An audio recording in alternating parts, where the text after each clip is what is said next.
আজকের আলোচনা দিল্লির অপরাধ জগতের এক কুখ্যাত চরিত্রকে নিয়ে। অনিল দুয়া নামটা হয়তো অনেকে শুনেননি, কিন্তু স্লিপারি জো নামটা শুনলে কেউ কেউ চিনতেও পারেন। হ্যাঁ, ১৯৮০ দশকের শেষ দিক থেকে ১৯৯০-এর দশকের শুরু পর্যন্ত সে কিন্তু বেশ সক্রিয় ছিল দিল্লিতে। ঠিক। আমাদের হাতে স্লিপারি জো রবিবারের চুরি লেখাটা আছে, আমরা ওখান থেকে কিছু অংশ তুলে ধরব। আসুন দেখি, কেন এই সাধারণ চোর চরিত্রটা এত আকর্ষণীয় হয়ে উঠেছিল বা চর্চিত হয়েছিল সেই সময়। সবচেয়ে অদ্ভুত ব্যাপার কি জানেন? সে নাকি বেশিরভাগ বড় চুরিগুলো করত রবিবার। হ্যাঁ, এটাই তার খাসিয়ত ছিল। একদম। কিশোর বয়স থেকেই অপরাধ জগতে ঢুকে পড়েছিল অনিল, আর সেই সময়ের হিসাবে বেশ কম বয়সী, কিন্তু সাংঘাতিক ধূর্ত চোর ছিল। আর তার টার্গেট ছিল মূলত অভিজাত এলাকাগুলো, তাই না? গ্রেটার কৈলাস, ডিফেন্স কলোনি, এইসব। হ্যাঁ, ঠিক তাই। কিন্তু আমার প্রশ্নটা হলো, শুধু রবিবার কেন? অন্যদিন কি অসুবিধা ছিল? দেখুন, এখানেই তার আসল কৌশলটা। রবিবার দিনটা সপ্তাহের ছুটির দিন। হ্যাঁ। ওই দিন পরিবেশটা বেশ শান্ত থাকত। বেশিরভাগ পরিবার হয়তো বাইরে ঘুরতে গেছে বা ধরুন কোনো পুজো আচ্চা বা অনুষ্ঠানে গেছে। ও আচ্ছা, বাড়ি ফাঁকা থাকার চান্স বেশি। একদম। আর অনিল দুয়ার তেরামো ছিল ওই তালা ভাঙা বা দেওয়াল টপকানোতে। অসাধারণ দক্ষতা ছিল। প্রায়শই দেখা যেত সে হয়তো জানলা দিয়ে বা বাড়ির পিছনের দরজা দিয়ে ঢুকছে, খুব সহজে। আর এই স্লিপারি নামটা পিছলে যাওয়ার মতো। হ্যাঁ, ওই নামটা এসেছিল কারণ সে বারবার পুলিশের চোখে ধুলো দিয়ে পালিয়েছে। ধরা প্রায় অসম্ভব ছিল। কি করে পালাতো?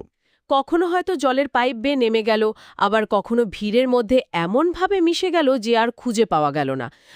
পুরো সিনেমার মতো ব্যাপার আর কি। দারুণ ইন্টারেস্টিং তো। তার সবচেয়ে দুঃসাহসিক চুরির ঘটনা কোনটা ধরা হয়?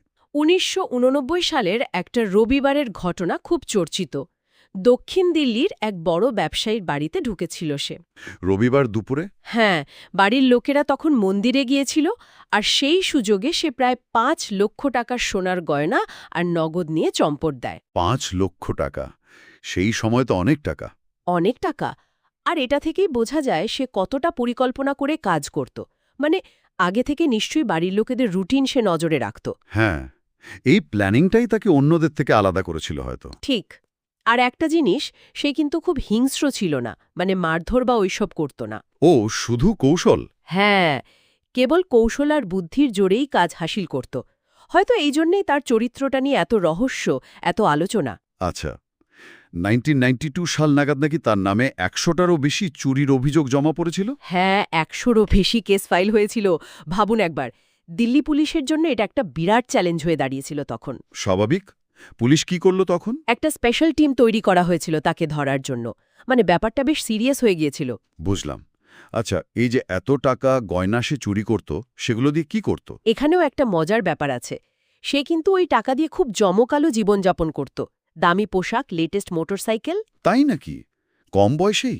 হ্যাঁ, কম বয়স সত্ত্বেও তার একটা প্লে বয় ইমেজ তৈরি হয়ে গিয়েছিল। এটাও তার কুখ্যাতি বাড়াতে সাহায্য করেছিল, যেন এক ধরনের অ্যান্টি হিরো।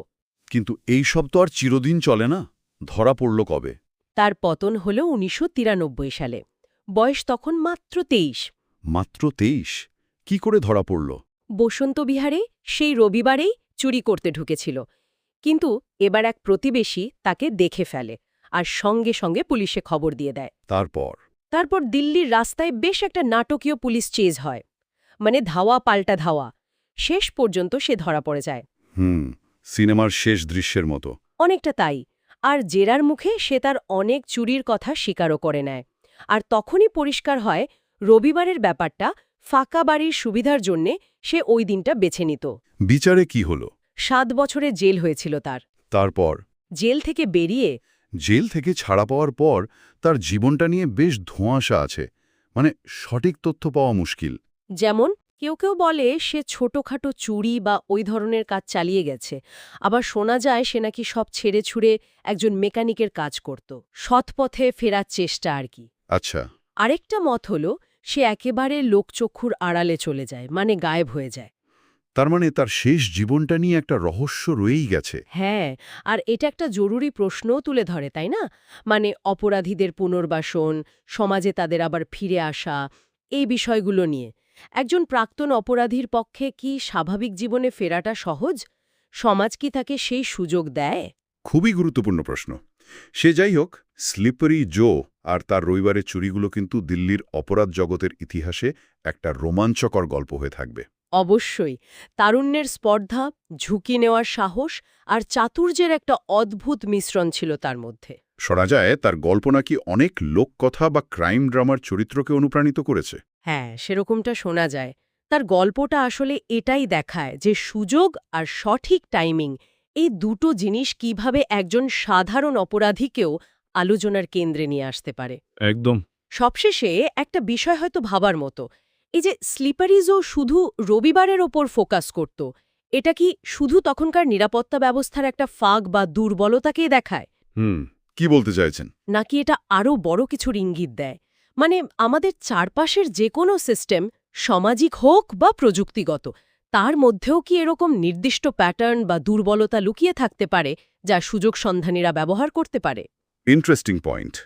এটা নিয়ে শ্রোতারা অবশ্যই ভাবতে পারেন। হ্যাঁ, এটা একটা ওপেন